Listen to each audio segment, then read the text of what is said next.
Menteri Koordinator Bidang Perekonomian Erlangga Hartarto mencatat kemandirian investasi dan hilirisasi menjadi strategi pemerintah dalam mendorong peningkatan investasi asing maupun domestik. Ya, Menko Erlangga menilai hilirisasi kini menjadi penopang sumber daya alam bernilai tambah lebih tinggi.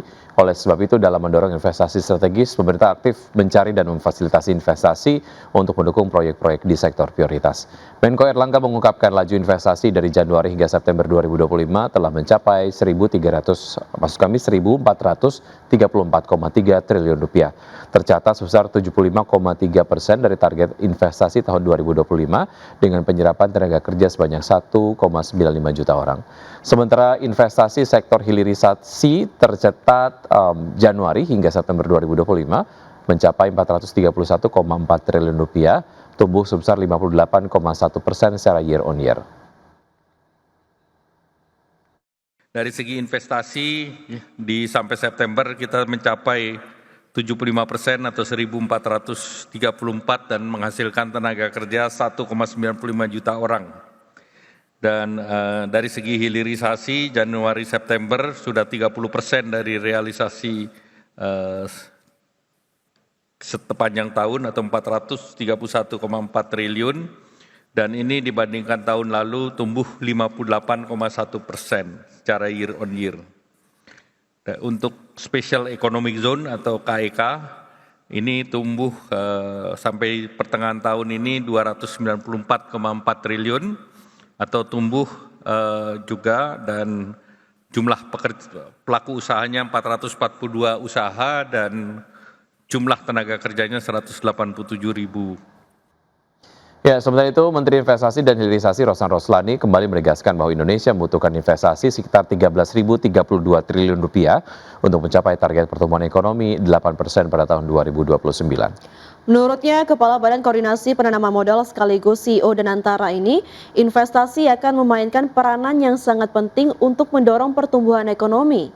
Pasalnya, investasi dapat menghasilkan multiplier effect seperti pembukaan lapangan kerja dan nilai tambah penerimaan negara. Dalam forum 100 CEO, Rosan menegaskan bahwa pihaknya terus berupaya memperbaiki iklim investasi agar investor tidak ragu menanamkan modal di Indonesia, salah satunya dengan membenahi sistem perizinan investasi. Kalau kita lihat struktur dengan sekarang, investasi akan memainkan peranan yang sangat-sangat penting bagaimana kita bisa mencapai pertumbuhan 8% yang dicanangkan oleh Bappenas sampai dengan tahun 2029. Nah, peran dari Kementerian Investasi dan Hilirisasi dalam hal ini, angka ini diberikan ke KABI. Angka untuk bagaimana investasi ini bisa berkontribusi dalam pertumbuhan 8%. Sedangkan kalau kita lihat, dalam 5 tahun ke depan, pertumbuhan investasi yang diharapkan kurang lebih adalah 13.032 triliun rupiah atau kurang lebih 869 miliar US dollar. Dengan average pertumbuhan kurang lebih itu 15,7%. Dibandingkan dengan 10 tahun terakhir itu total investasinya adalah 9,1 triliun lebih. Nah, ini adalah angka yang diberikan kepada kami dalam rangka kita bisa mencapai pertumbuhan 8%. Pemirsa, Indonesia telah mencapai swasembada pangan di tahun ini. Ya, stok beras nasional sendiri tercatat telah mencapai lebih dari 4 juta ton dan Menteri Pertanian Andi Amran Sulaiman menegaskan ketercukupan pasokan beras tak terlepas dari penyaluran pupuk bersubsidi yang disediakan oleh pemerintah. Mentan Amran Sulaiman mengungkapkan demi ketersediaan pasokan pupuk bersubsidi, upaya revitalisasi atau menghidupkan kembali pabrik-pabrik pupuk milik negara terus dilakukan sesuai dengan instruksi Presiden. Langkah strategis ini dilakukan untuk meningkatkan industri produksi, menekan biaya distribusi serta menjamin ketersediaan pupuk dengan harga yang lebih terjangkau bagi petani di seluruh Indonesia. Selain itu, Menteri Amran juga mengungkapkan bahwa harga pupuk subsidi resmi diturunkan sebesar 20%, termasuk seluruh jenis pupuk bersubsidi yaitu pupuk urea dan pupuk NPK. Upaya penurunan harga pupuk ini untuk meningkatkan pertanian di dalam negeri dan dapat mewujudkan swasembada pangan. Sementara itu, untuk memperkuat ketersediaan pupuk dalam negeri, PT Pupuk Indonesia Persero telah menyiapkan stok pupuk bersubsidi sebanyak 1,2 juta ton untuk menghadapi musim tanam periode Oktober 2025 hingga Maret 2026. Regulasi Perpres Impres untuk mempermudah petani kita. Kemudian juga bantuan anggaran harga pupuk turun 20%, volume ditambah 2 kali lipat. Kemudian benih, bantuan alat mesin pertanian, dan seterusnya. Ini pertama dalam sejarah harga pupuk turun 20%. Sehingga petani kita bersemangat tanam. Hasilnya rencana 4 tahun swasembada akan swasembada. Alhamdulillah, insya Allah tahun ini swasembada. Sementara itu, Komisi 7 DPR RI mendorong peningkatan industri pupuk dalam negeri. Ya, di mana dengan upaya revitalisasi pabrik pupuk milik negara secara masif bisa mendorong peningkatan kapasitas produksi untuk mendukung program swasembada pangan. Wakil Ketua Komisi 7 DPR RI, Lamhot Sinaga, dalam kunjungan kerja ke pabrik PT Pupuk Sriwijaya atau Pusri Palembang, menegaskan meningkatnya kapasitas produksi pupuk menjadi faktor penting dalam memastikan kebutuhan atau kecukupan kebutuhan sektor pertanian, khususnya untuk komoditas seperti beras dan pangan strategis lainnya. Untuk itu, Komisi 7 DPR RI mendorong industri pupuk untuk meningkatkan produksi guna mendukung program swasembada pangan. Tercatat, kapasitas produksi pupuk subsidi saat ini menunjukkan perkembangan positif. Menurut Lamhot Sinaga, untuk komoditas urea telah mengalami surplus. Bahwa seluruh industri pupuk kita ini akan mencukupi kebutuhan gasnya supaya kapasitas produksinya bisa sampai kapasitas terpasangnya itu bisa sampai maksimal. Nah, kita akan dorong karena ini feedstock, maka harus kontraknya jangka panjang. Khusus untuk PIM, karena tahun 2027 itu ada sumber gas itu dari Andaman.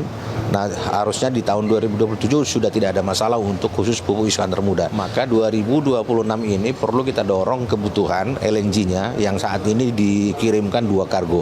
Nah, kalau ini kontinuitasnya harus kita jaga untuk menjaga sustainability daripada kapasitas produksi. Kinerja PT El Nusa Tbk atau dengan kode saham ELSA dinilai masih bisa tumbuh positif di tengah volatilitas harga minyak dunia. Ya, perseroan dinilai mampu menjaga fundamental bisnis melalui efisiensi dan diversifikasi. ELSA mencatatkan kenaikan pendapatan 8,6% year on year menjadi 10,48 triliun rupiah hingga kuartal 3 2025. Namun meski pendapatan tumbuh, beban pokok pendapatan dan beban administrasi ikut meningkat sehingga menekan laba bersih menjadi 526,56 miliar rupiah atau turun 4,48%. Manajemen El Nusa menegaskan tetap mengutamakan efisiensi serta penguatan fundamental bisnis di tengah dinamika industri migas. Analis menilai prospek El Nusa masih terbuka, khususnya dari segmentasi distribusi dan logistik energi yang menyumbang lebih dari setengah total pendapatan. Meski sektor hulu migas tertekan volatilitas harga minyak, kekuatan permintaan domestik dinilai masih menopang kinerja. Pertumbuhan diperkirakan akan lebih baik apabila belanja modal migas nasional termasuk Pertamina kembali agresif pada 2026. El Nusa juga mulai fokus diversifikasi dengan merambah proyek CCUS, fasilitas panas bumi hingga ekosistem kendaraan listrik. Upaya ini dinilai sejalan dengan transisi energi dan berpeluang menjadi sumber pendapatan jangka panjang.